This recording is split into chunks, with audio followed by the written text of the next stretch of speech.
माननीय प्रधानमंत्री जी से मिल करके उनसे आशीर्वाद लेंगे और अगले चुनाव, जैसे बंगाल में चुनाव होने वाला है, यूपी में होने वाला है, तो उनके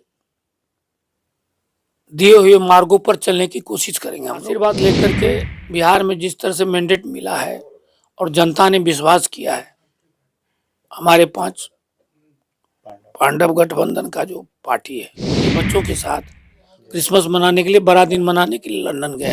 उनकी बड़ी बहन कहीं और, बड़े भाई कहीं और, माँ पिताजी कहीं और, अपने घर में ही लड़ाई चल रहा था पूरे। आज उनको सीट नहीं मिलने का कारण भी ये भी है। नमस्कार, न्यूज़ फाउंडेशन देख रहे हैं आप, मैं हूं आपके साथ धीरज सिंह। बिहार विधानसभा चुनाव में एनडीए की प्रचंड जीत के बाद आज दिल्ली में प्रधानमंत्री मोदी बिहार एनडीए के तमाम सांसदों से मुलाकात करेंगे। हमारे साथ है जेडीयू सांसद रामप्रीत मंडल जी। सर, आज प्रधानमंत्री मोदी बिहार विधानसभा चुनाव में एनडीए के प्रचंड जीत के बाद आप लोग से मुलाकात करेंगे, क्या एजेंडा रहने वाला है पहले तो मीटिंग का? सबसे पहले आप अर्ली द मॉर्निंग आए हैं, तो मॉर्निंग में आने के कार्यक्रम में आपको बहुत बहुत नमस्कार, धन्यवाद। बोलिए, क्या बोलना चाहते हैं? विधानसभा चुनाव में एनडीए के प्रचंड जीत के बाद आज प्रधानमंत्री से आप लोगों की मुलाकात होगी, मंत्र भी देंगे, शुभकामना भी आप लोग दीजिएगा, बधाई भी दीजिएगा। देखिए, जिस तरह से मैंडेट बिहार के मतदाताओं ने दिया है एनडीए को, माननीय प्रधानमंत्री और माननीय मुख्यमंत्री जी और उनके साथ जो 3 और हैं, जीतन राम मांझी जी, उपेंद्र कुशवाहा जी, चिराग पासवान जी, 5 पांडव को जिस तरह से मैंडेट वहाँ की जनताओं ने दिया, उस जैसे कि हम लोगों को उम्मीद भी नहीं थी कि 202 सीट हम लोग जीतेंगे। ये श्रेय हमारे आदरणीय मुख्यमंत्री, आदरणीय प्रधानमंत्री को जाता है, एनडीए गठबंधन को जाता है। तो आज हम लोग माननीय प्रधानमंत्री जी से मिल करके उनसे आशीर्वाद लेंगे और अगले चुनाव, जैसे बंगाल में चुनाव होने वाला है, यूपी में होने वाला है, तो उनके दिए हुए मार्गों पर चलने की कोशिश करेंगे हम लोग। और जिस तरह से वो निर्देशित करेंगे, हम लोग को ट्रेनिंग देंगे और आशीर्वाद लेने का कल समय है हम सबों को। आज आशीर्वाद लेकर के बिहार में जिस तरह से मैंडेट मिला है और जनता ने विश्वास किया है, हमारे 5 पांडव गठबंधन का जो पार्टी है, तो मैं आपके माध्यम से बिहार के मतदाताओं को बहुत बहुत दिल के गहराइयों से आभार व्यक्त करता हूं, धन्यवाद देता हूं कि जिन लोगों ने बिहार में इस तरह से मैंडेट दे करके और भारी मतों से हमारी पार्टी को जिताया है।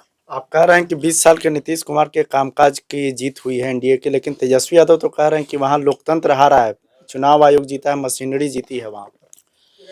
देखिए, माननीय तेजस्वी यादव के पास अब कोई मुद्दा नहीं है। अगर बिहार के बारे में वो चिंता करते तो जब असेंबली चल रहा था उस बीच में उनको रहना चाहिए था।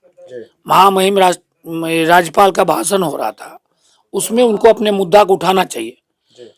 जो बात अभी कह रहे हैं पब्लिक में, वो बात वहाँ असेंबली में कहना चाहिए था। इनको जनता का फिक्र नहीं है और अभी वो क्रिसमस मनाने के लिए लंदन में घूम रहे हैं।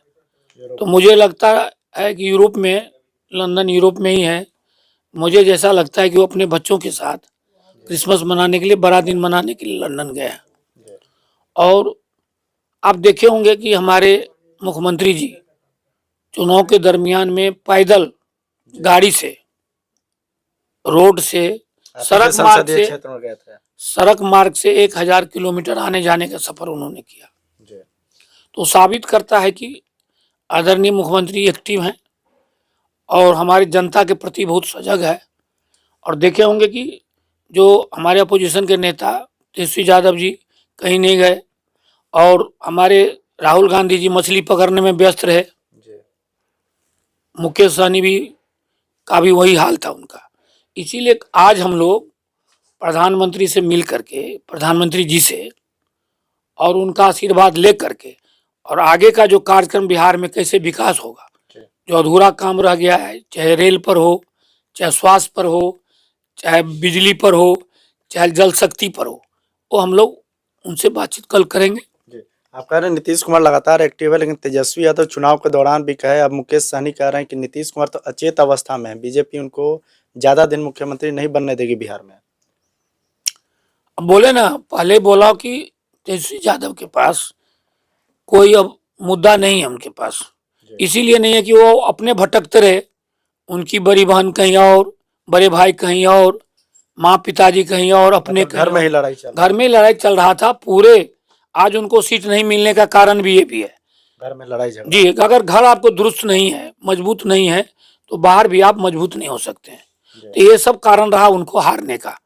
दूसरी बात, अब पब्लिक, बिहार की जनता इनके प्रति विश्वास उठते जा रहा है लोगों को, क्योंकि जो अपने घर को मजबूत नहीं कर सकता तो बिहार को कैसे मजबूत करेगा। ये सारी बातें हैं, और मैं तो यही कहेंगे उनको कि भगवान सद्बुद्धि दे ईश्वर जी, और आए क्षेत्र में भ्रमण करे और घूमे, क्यों उनकी सीटें कम मिली है, उसका वो सर्वेक्षण करे। तो वो तो आकलन कर रहे हैं, तो कह रहे हैं कि 10-10 हजार रुपए चुनाव से पहले, चुनाव के दौरान, वोटिंग के दिन भी आप लोग बांटे हैं, तभी आप लोग को जीत मिला है एनडीए को वहाँ पे। ऐसी कोई बात नहीं है। 2 साल पहले से माननीय मुख्यमंत्री जी का पहले से प्रोग्राम था, मुख्यमंत्री रोजगार योजना। हाँ, रोजगार योजना, और देखो घोषणा भी की है 10,000 के बाद 2 लाख रुपया भी देंगे बैंक के द्वारा, जो सक्षम होगी महिलाएं, जो काम करेगी।